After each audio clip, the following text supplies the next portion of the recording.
Hello student, मैं परमानंद पटेल स्वागत करता हूं आपका हमारे YouTube channel PN Patel classes पर। आज हम चर्चा करने वाले हैं एक चर का द्विघात समीकरण, जिसको हम वर्ग समीकरण भी बोलते हैं। आइए इसके बारे में चर्चा करते हैं। जैसे कि समीकरण में जो है एक चर का समीकरण, दो चर का समीकरण और तीन चर का समीकरण होता है। जहां पर एक चर का समीकरण में जो है रैखिक समीकरण, इसका उल्लेख हम पिछले वीडियो में बेसिक मैथ्स के अंतर्गत कर चुके हैं।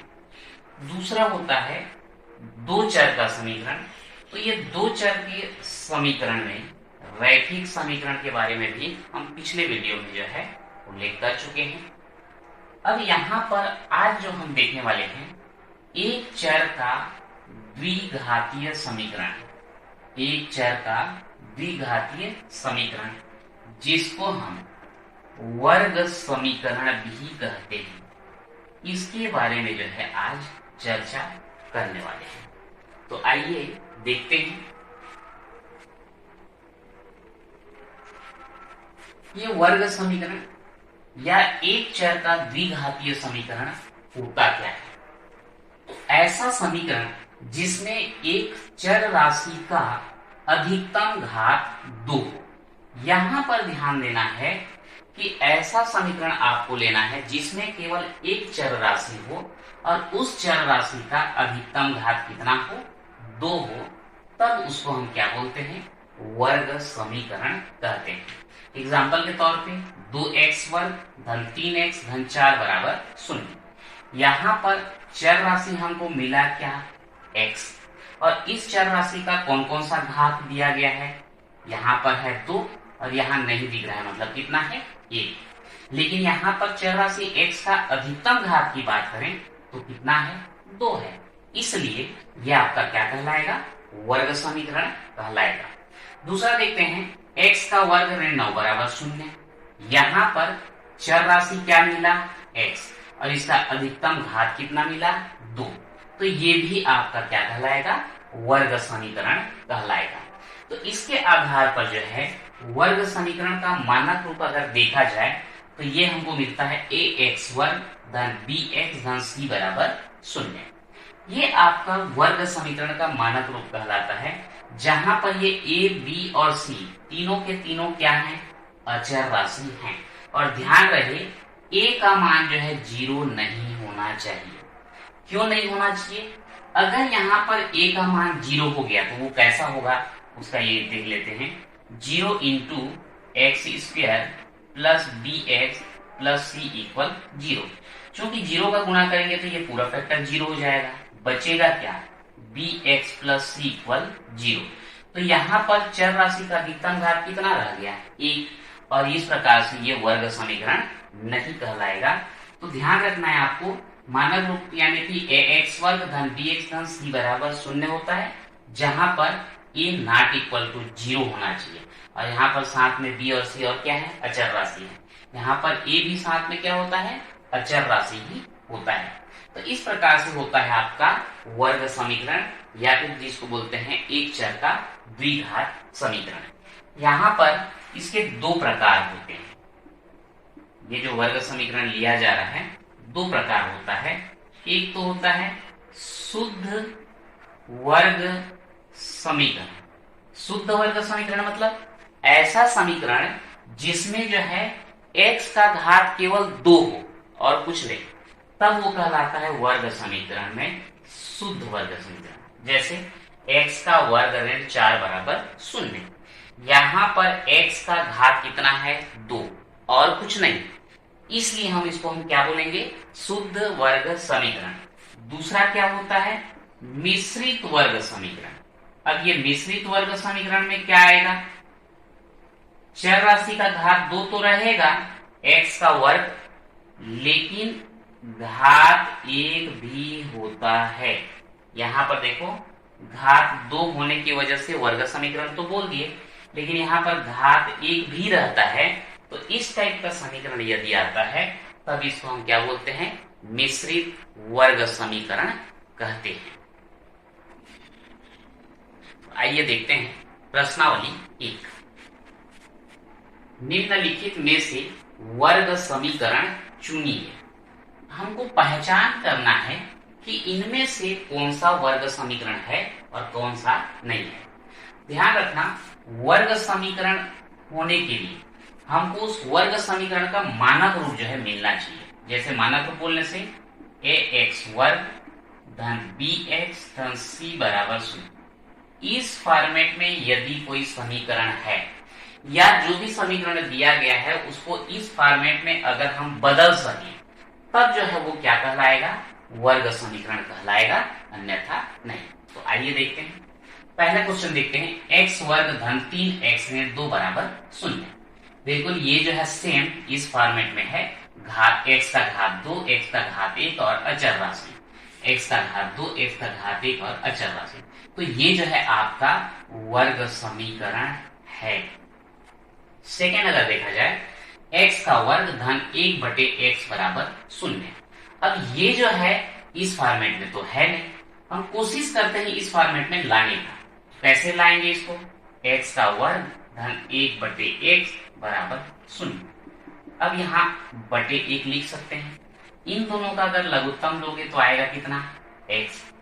x से इसको भाग दोगे तो आएगा x और उसका गुणा अंश में करेंगे तो x का घात 3 धन इस x से इसको भाग दोगे तो आएगा 1, उसका गुणा अंश में करोगे आएगा 1 बराबर 0। अब यहाँ पे x का घात 3 धन 1 और इसको उधर ले जाएंगे 0। अब ये जो है x का घात कितना आ रहा है, 3। हम बोले थे कि x का घात कितना होना चाहिए, 2, लेकिन यहाँ पर घात 3 आ रहा है, यानी कि ये इस फॉर्मेट में नहीं है, इसलिए ये सेकेंड वाला जो है वर्ग समीकरण नहीं है। ऐसा समझ। अब अगला क्वेश्चन देखते हैं, 9x वर्ग ऋण 100x ऋण 20 बराबर 0। जाहिर सी बात है ये वर्ग समीकरण है। x का वर्ग ऋण 3 वर्गमूल x धन 2 बराबर 0। यहाँ ध्यान देंगे, x का अधिकतम घात 2 तो दिया है, लेकिन यहाँ पर x के घात 2 के बाद x का घात 1 होना चाहिए, जो कि है नहीं। अगर आप इसको लिखना चाहें तो ये वर्गमूल x को हम क्या लिख सकते हैं, x का घात 1 बटे 2, और इस फॉर्मेट में जब आता है तो वो वर्ग समीकरण नहीं कहलाता। तो ये भी वर्ग समीकरण नहीं है। अगला देखते हैं, x ऋण 2 बटे x बराबर ऋण x। इसको भी आपको पहले हल करना होगा। x ऋण 2 बटे x बराबर ऋण x, इसको हम बटे 1 कर सकते हैं। लघुत्तम लेंगे कितना आएगा, x आएगा। इससे इसको भाग दो x, अंश में गुणा करो x का वर्ग, ऋण x से x को भाग दोगे आएगा 1, उसका गुणा अंश में करो आएगा 2 बराबर ऋण x बटे 1 कर सकते हैं। तो ये हो जाएगा x का वर्ग ऋण 2, उधर गुणा करेंगे तो ऋण x वर्ग, ऋण x वर्ग को इधर ले आओ, x वर्ग हो जाएगा धन x वर्ग ऋण 2 बराबर 0। ये हो गया दोनों का 2x वर्ग ऋण 2 बराबर 0। तो यहाँ पर x का अधिकतम घात 2 है और उसके बाद x का घात है ही नहीं, तो ये भी एक प्रकार से वर्ग समीकरण है। अगला देखते हैं, वर्गमूल 5x वर्ग ऋण 3x धन 1 बटे 2। तो यहाँ x का घात 2 और यहाँ x का घात 1, ये भी वर्ग समीकरण है। x वर्ग ऋण 10x, ये भी आपका वर्ग समीकरण है, x का घात 2 और x का घात 1। और यहाँ पर देखते हैं x धन y बराबर 10। चूंकि हम यहाँ पर पढ़ रहे हैं एक चर का द्विघात समीकरण, तो यहाँ पर चर राशि ही आपको 2 दे दिया गया है, एक चर तो है नहीं। दूसरा द्विघात बोला गया था, मतलब यहाँ पर घात 2 होना चाहिए, दोनों ही नहीं है, इसलिए ये भी आपका वर्ग समीकरण नहीं है।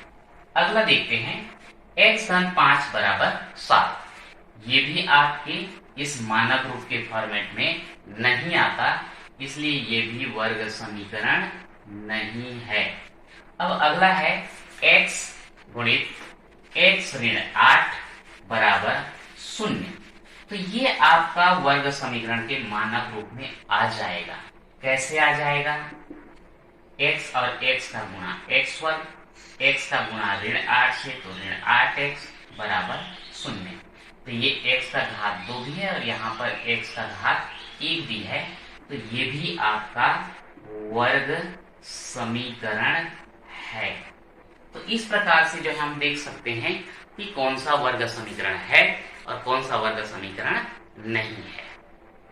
तो आइए अब हम देखने वाले हैं वर्ग समीकरण का मूल। ये वर्ग समीकरण का मूल होता क्या है?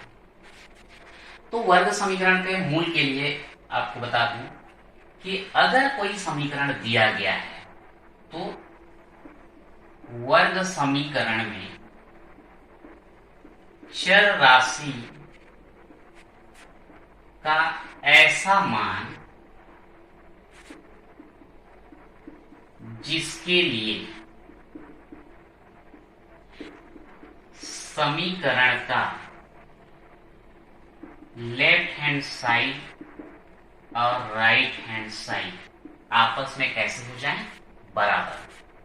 वर्ग समीकरण में चर राशि का ऐसा मान जिसके लिए समीकरण का लेफ्ट हैंड साइड और राइट हैंड साइड आपस में कैसे हो जाए? बराबर हो जाए। तब जो है उस चर राशि का मान जो होता है वो कहलाता है मूल।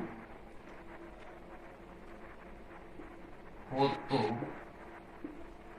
चर राशि का मान समीकरण का मूल कहलाता है। अब एग्जाम्पल लेते हैं। मान लो आपको एक समीकरण दिया गया, x का वर्ग ऋण 3x धन 2 बराबर 0। यह आपका जो है एक समीकरण दिया गया। इस समीकरण की लेफ्ट हैंड साइड में क्या है आपका? x वर्ग ऋण 3x धन 2 बराबर 0। अब यहाँ पर यहाँ चर राशि x का ऐसा मान रखा जाए जिसके लिए ये पूरा लेफ्ट हैंड साइड का मान जो है 0 हो जाए। क्यों? क्योंकि राइट हैंड साइड में कितना है? 0 है। तो यहाँ लेफ्ट हैंड साइड में x का ऐसा मान रखा जाए जिसके लिए इसका लेफ्ट हैंड साइड कैसा हो जाए? 0 हो जाए, अर्थात वो राइट हैंड साइड के बराबर हो जाए। तो x का जो भी आप मान रखोगे वही जो है इस समीकरण का क्या कहलाएगा? मूल कहलाएगा। उदाहरण के तौर पे अगर हम x इक्वल 1 रखना चाहें तो इस समीकरण का लेफ्ट हैंड साइड देख लो। x का वर्ग है तो इसमें 1 का वर्ग कर, ऋण 3x है तो x की जगह 1 धन 2। तो यहाँ पर 1 का वर्ग 1, ऋण 3 धन 2, 1 और 2 को जोड़ेंगे 3, ऋण 3 बराबर 0।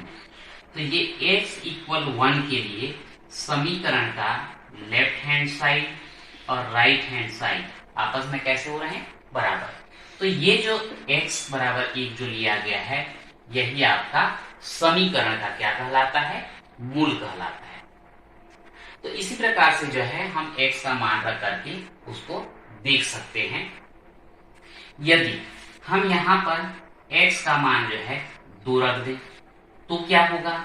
लेफ्ट हैंड साइड में मान रख के देखते हैं। x का वर्ग यानी कि यहाँ रखेंगे 2 का वर्ग ऋण 3, x की जगह कितना? 2 धन 2 का वर्ग कितना? 4, 3 दूनी 6 धन 2। तो 4 और 2 को जोड़ेंगे 6, ऋण 6 बराबर 0। तो यहाँ पर x इक्वल टू के लिए भी अगर देखा जाए कि समीकरण का लेफ्ट हैंड साइड और राइट हैंड साइड कैसे हो रहे हैं? बराबर, है ना। यहाँ पर जो है बराबर राइट हैंड साइड कर सकते हैं, इधर लेफ्ट हैंड साइड लिखा है। तो यहाँ पर x इक्वल 1 के लिए भी left hand side right hand side बराबर हो रहा है, x इक्वल 2 के लिए भी left hand side right hand side बराबर मिल रहा है। अतः इस समीकरण का मूल जो होगा हमको क्या क्या मिला? 1 भी मिला है और 2 भी मिला है। ये वास्तव में समीकरण का मूल जो होता है यही जो है समीकरण का हल कहलाता है। यदि आपको एक वर्ग समीकरण दे दिया जाए और बोला जाए कि इस समीकरण का मूल प्राप्त कीजिए, तो उस समीकरण को हल करेंगे। हल करने के बाद x का जो भी मान आता है वो समीकरण का मूल कहलाता है। या इसी को क्वेश्चन को दिया जाए कि इस समीकरण को हल कीजिए, तो डायरेक्ट आप उसको हल कर देंगे। इस प्रकार से जो है आज के वीडियो में इतना ही। मिलते हैं फिर किसी नेक्स्ट वीडियो में।